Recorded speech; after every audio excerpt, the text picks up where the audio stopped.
All right, so when this vehicle came in, cooling system had straight water in it because it was an overseas vehicle that was in a warm climate. So drained all the water out, put antifreeze in it.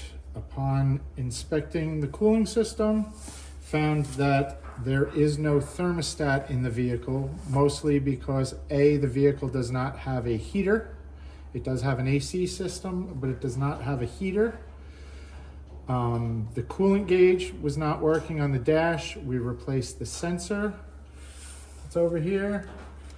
It now does work. The engine does not heat up very fast because it doesn't have a thermostat in it. So it's very slow to heat up and the gauge barely moves. Once you're driving and the engine's very hot, the gauge will go up and work correctly. Vehicle did not have a functioning choke when it came in. So we replaced the choke switch and the choke cable. So now the choke fully functions, so the vehicle will cold start correctly. Vehicle did have a very bad oil leak from the oil pan and the front timing cover. Upon removing the oil pan to do the gasket, we found that it was very dented and scored up. So we replaced the oil pan, we replaced the timing chain gasket, and did a seal upgrade on the timing cover. Vehicle also, the battery was dead, so we had changed the battery. There was no battery hold down, so we added a battery hold down to it. While we had everything apart, we also changed out the belts because they were dry, cracked, and splitting. So it has new belts on it. Charging system is functioning. Starter works. Everything else is good. So, brakes. The brake master cylinder was leaking, so we put on a whole new brake master cylinder and bled all the brakes. So brakes are functioning correctly, no leaks. All right, so when the vehicle came in, we checked over the cluster. Nothing on the cluster was functioning other than the backlights. This is a new aftermarket cluster that was installed in here. None of the gauges were working. We currently have the speedometer is working and the odometer. The temp gauge does work. It works slowly because of the cooling issues we discussed earlier. The amp gauge on this aftermarket cluster is essentially a voltage dummy light. Its only true function is to tell you if the vehicle's not charging, and then it will go down to the negative. But when the vehicle's charging and running, it pretty much stays in the middle the whole time. The oil gauge, the wires were disconnected at the sender. We ran new wires to them, connected it, and the oil gauge does work. The fuel gauge does not function. It's due to an aftermarket fuel tank and issues at the fuel tank that we will discuss further. The gauge does work. We have metered the wires, so it does move up and down. So the gauge functions, but not for the vehicle with the current setup. This is the new choke switch. You apply the choke lights up. All your lighting, your headlights work, your wipers work. They really only work one speed. Whether you do high or low, the speed really doesn't change, but they do function through both setups. Stereo is working. Glove box, we ordered a new latch because the whole piece is broken. So that's coming in, we will install that. There was an aftermarket AC system set up in here which does work, but the vehicle does not have any heat. When we did get it, the door locks weren't fully functional, so we got the door locks working.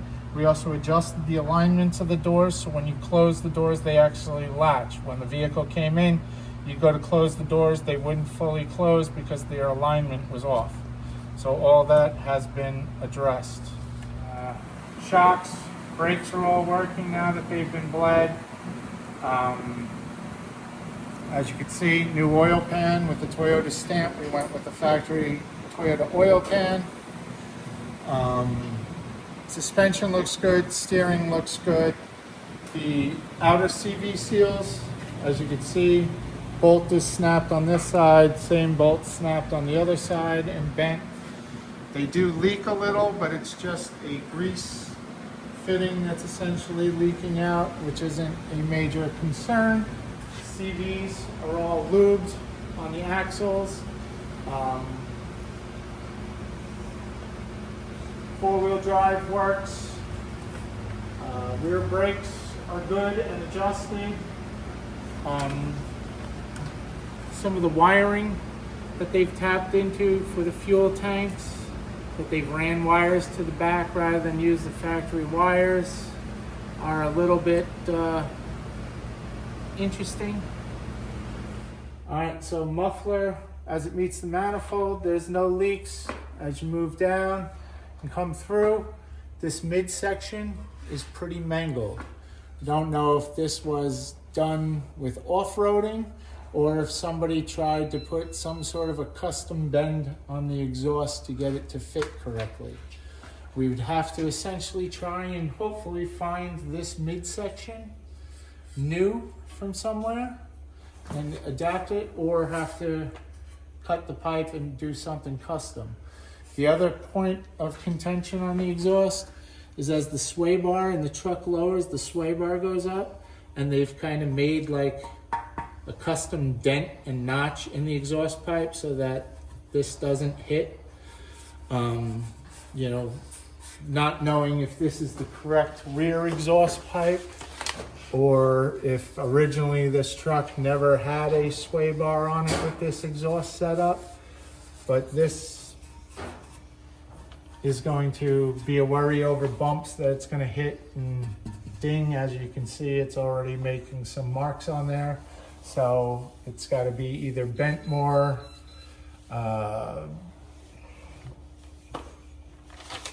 obviously needs clearance added to it so it doesn't make noise and hit. Could be fixed with changing out that mid pipe, or we could look into a full exhaust system that's not manipulated. Got fuel gauge. We had looked over to try and see if we could get it working. The issues that we ran into is, although this tank seems to fit well, I cannot find that it is a Land Cruiser fuel tank. None of the Land Cruiser fuel tanks have a fuel sender on the side of the tank. They're all top mounted. This tank has a side mounted fuel level sensor, which has been heavily siliconed, where this should just be a pressure fit snap bracket that twists and locks with a gasket. So obviously they've had leaking issues with this. When we meter out this sender, it has an open, meaning there's an open connection. It's not completing the loop so that it will not read fuel level. To go any further with this, to try and find, we can't find any part number on it. It would have to be removed, trying to source out and find the right level sender for whatever fuel tank this is, because I do not believe this is a Land Cruiser fuel tank. There's some heavy modifications on the fuel filler neck that looks custom welded. There is some other fittings that have been welded shut. So finding, you know, the fuel level sensor and what fits this tank is going to be quite a bit of an issue that we're going to have to do research or come up with a custom mount for the fuel level sender that's the correct one that matches the cluster so it reads correctly.